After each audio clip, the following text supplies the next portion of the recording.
Na ir ilgai nelaukdama kviečiu šio vakaro kaip ir žvaigždes filmo Stebuklų laukas filmavimo grupę.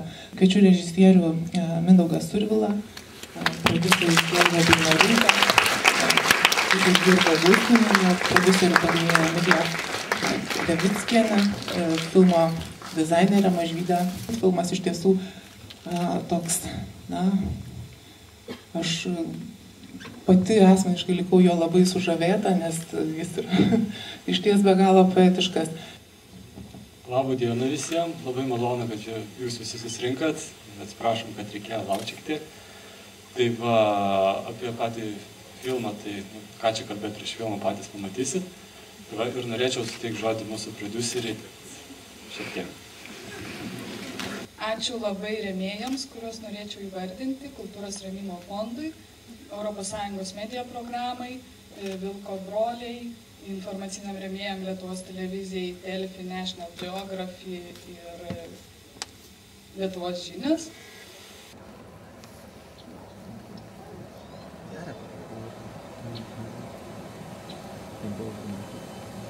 Sakykit, kiek laiko truko kūrybinis procesas ir dar vienas toks smalsus klausimas. Kurie tai buvo metai, kuomet buvo švenčiamos kūčios ir ar jų tas palinkėjimas, kad, dar pragyvenkime metus, ar jis išsipildė, ar iš tiesų visi dar yra gyvi? Pats filmas nuo pradžios filmavimo iki pabaigos kažkur apie 4 metus truko, o tas pats palinkėjimas, tai matėt subtitrus. Ta prasme, nebėra to, kur Rūdas su Kristina Korkalė Liminė, ar ne, kur ten su tom žvaigždutėm buvo. Tai tiesiog ėjo naktį per autostradą ir jos abu mašiną važinėjo. Pavyzdžiui, Ciklopas, kuris skaitė ten tą laikraštį, ar ne.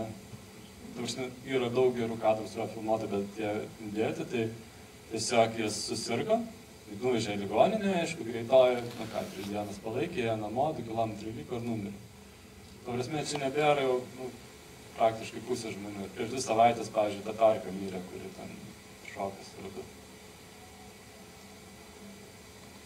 Iš esmės šitas filmas tai ir yra, kaip pasakyti, toks įamžinimas, nes sąvartynai, mes stom Europos Sąjungą ir sąvartynus jau nebegalima dirbti žmonėm. Tai reiškia, kad dabar toks gyvenimo būdas jau visiškai tuo išnyks. Tai yra paskutiniai mohikanai. Ir šitas filmas yra kaip ir toks įamžinimas, kaip paminklas. O kūčių vakarienę jūs padėjote paruošti, ar jie patys? Ne, čia dar iš tikrųjų neįspūdinga buvo. Prasme, jie patys paruošė mane, aš svečias, tai kaip aš galiu ruošti. Tai aišku jau. Čia aišku nėra Velykų scenos, kur ten stalas, ką aš žinau, kaip čia. Toks plotis ir ilgis kaip iki tos kėdės ir visos nukrautas ten įvaryti patiekalais. Jie iš tikrųjų gamina daug ir neskaniai. Tuo prasme, aš performuočiau klausimą, ar yra tokių, kurie išėjo iš sąvartyno, taip?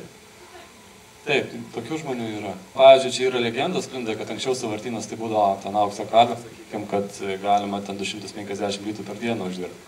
Tai kalbos sklinda apie tokį žmogų, kuris atvažinėdavo ten metus ir dirbdavo tiesiog. Dirbdavo, po metų pasistatė mašiną, pasistatė namą, nusipirko mašiną ir daugiau nebegrįžo. Aš įsivaizduoju, kad yra daug medžiagos labai jūsų prifilmuota. Ir ar jūs sąmoningai nedėjote tokių kadrų, kur, pavyzdžiui, be abejonės jie pykstasi, jie ten susimuša tikriausiai.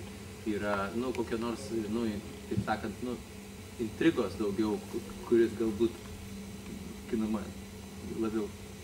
Ačiū už klausimą. Iš esmės, pavyzdžiui, ten, kur šoka jie ir ten laukia, tai man buvo didžiausia dvejonė dėti ir nedėti. Tai yra vienas iš tokių rimčiausių kadrų, kuriuo esu nufilmavęs, kurie geria tam taip. Tai va daugiau, jokių muštinių, tai nieko nesu nufilmavęs. Nes iš esmės, kaip pasakyti, su kiekvienu žmogum, kai bendrauju, tai koks aš esu, toks ir tu esi. Toks kiekvienu matai savas, atspindį. Tai iš esmės, aš nežinau, gal... Tiesiog aš nenufilmau jokių muštinių nieko. Prie manęs nebuvo ir aš to nemačiau. O toj šokių scenoje muzikantas jis yra iš sąvartyno, čia normalu. Vėlgi, aš nesakyčiau, kad tie, kurie yra sąvartiniai, yra nenormalūs žmonės. Jie yra žmonės. Taip, o muzikantas, tai buvo ten tokia istorija su juo, kad tiesiog buvo po sąvartyno uždarimo nesenai praėjo. ir jie buvo labai liūdni ir mes su Donatu nusprendėm tiesiog pasikviesti mūsų draugą, kad jisai ten pagrodo su dūdmaišiu ir su harmonika. Tai vat ir čia groja mano draugas Jonas, kuris yra Stalė. Aš tai ten.